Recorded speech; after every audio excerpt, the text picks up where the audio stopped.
Hi guys, welcome to another Divi video. This is Jamie from System22 and webdesignandtechtips.com. Well, we've got a great one for you today. We're going to show you how to build this sort of sepia gallery right here. And we've got a little gallery with a few images there. When you hover over one of them, the colour's going to bleed in. And that's a nice little effect. No coding involved in this today. And of course, when you click on it, it's going to pop out into a lightbox. Like I say, no coding involved in this today. Really easy to do. We're just using the stock gallery plugin for the Divi theme. So let's get started. I'm going to enable the visual builder. Once enabled, let's go down. I'll delete this section and we'll start from scratch. I'm going to add a new section. I'm just going to hit the little blue button above. I'm going to make it a regular section.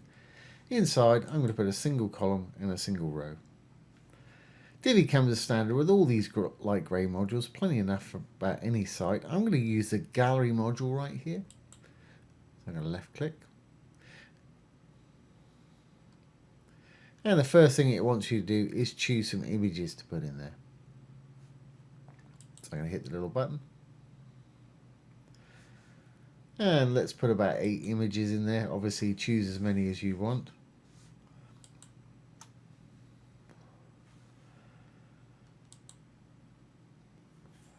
And there we have it. That's what it puts in by default.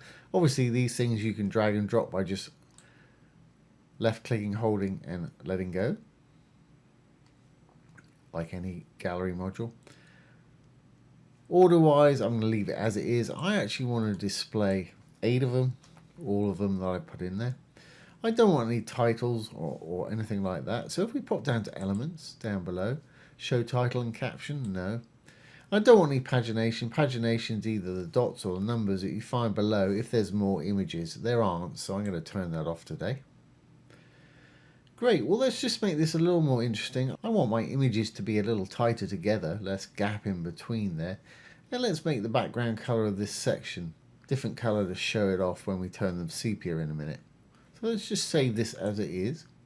I'm going to go in the row to tighten up the gaps here. Green tab for a row, blue for a section, dark for the actual module. So I'm going to go into the green tab. I'm going to go over to design and sizing. There we've got custom gutter width. The gutter width is the space in between and above and below an element right there. So I'm going to turn that to on. And I'm going to take it down to 2, which should tighten it up nicely. If you want no gap at all, just take it all the way down and they're buffed up against each other there. Great. That works for me.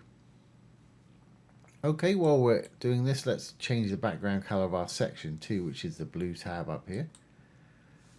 Under the content tab, and this is common to all Divi modules, background colors under the content tab there. Let's put in, I'll put in black, but I don't actually want it black. I want it sort of dark grey. So let's go in there and perhaps turn it to something like that. That'll work fine. Great. Well, let's get in there and we'll make our little gallery effect. So I'm going to go back into the module, the dark tab. And we've got our images there. We set them how we want. Don't want to link the module to anywhere because I'm going to use a lightbox for it. And we don't need a background. So let's go straight over to our design. Layout wise, it's fine as a grid. The other option is a slider, which will give you one slide at a time. Landscape's fine. You can switch it to portrait if you want to. Whatever works for you. I was happy with landscape though.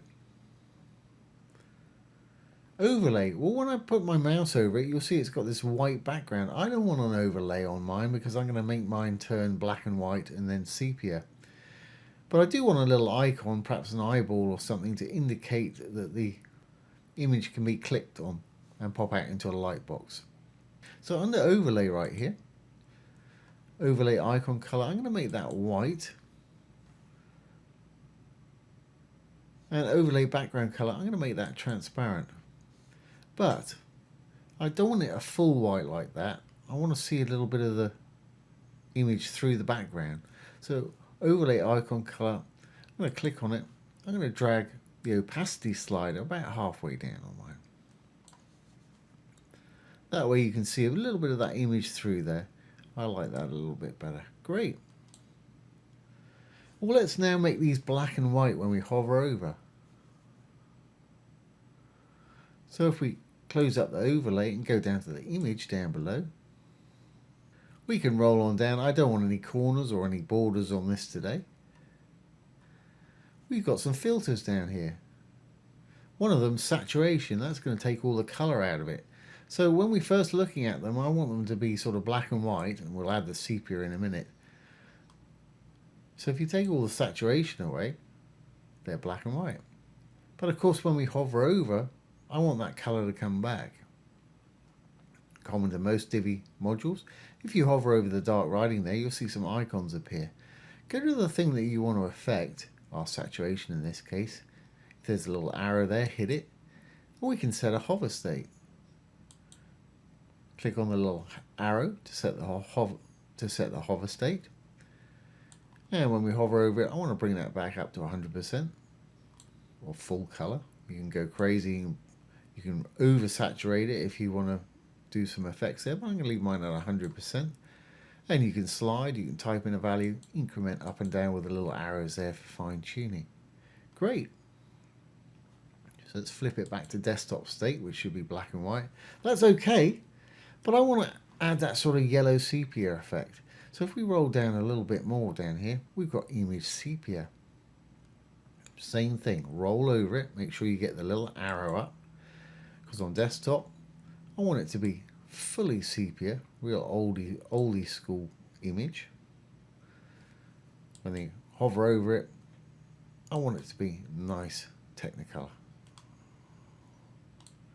Now the time it actually takes to go from desktop state to hover state with Divi by default is 300 milliseconds, which is pretty quick. I want mine to happen a little more gradually. And to slow it down or even speed it up if you want to, we need to go over to our Advanced tab, down to Transitions. There's our transition duration. There's the default 300. I'm going to speed mine up to maybe 3/4 of a second. Last one you saw, I actually had it 1.2 seconds, which is pretty slow. Let's compromise. Let's say 1 second, which is 1000 milliseconds. Don't want any delay, want it to happen as soon as the mouse hits it. And speed curve I'm going to use is ease in, ease out. They're all slightly different. Some will work better than others in certain situations, so do check them out. But for most hover effects, I like to use that ease in and ease out. So let's save that. Let's save our changes. Little purple button at the bottom here. And exit the Visual Builder. We'll roll on down, and there's our little gallery with the sepia images when I roll over. It's going to take a second to turn color. When you click on it, it's going to pop out into the little light box there. And that's a nice little feature to have on your site. So there you go, guys. There's how to create a nice little sepia effect gallery for your website. I hope you've enjoyed this today and found it useful. If you have, please give it a thumbs up, ring the bell, comment, share, and subscribe to our YouTube channel. Don't forget, if you have any questions, put them below the video. I'll do my best to answer them for you or make a demo video. Once again, this has been Jamie from System22 and webdesignandtechtips.com. Thanks for watching. Have a great day.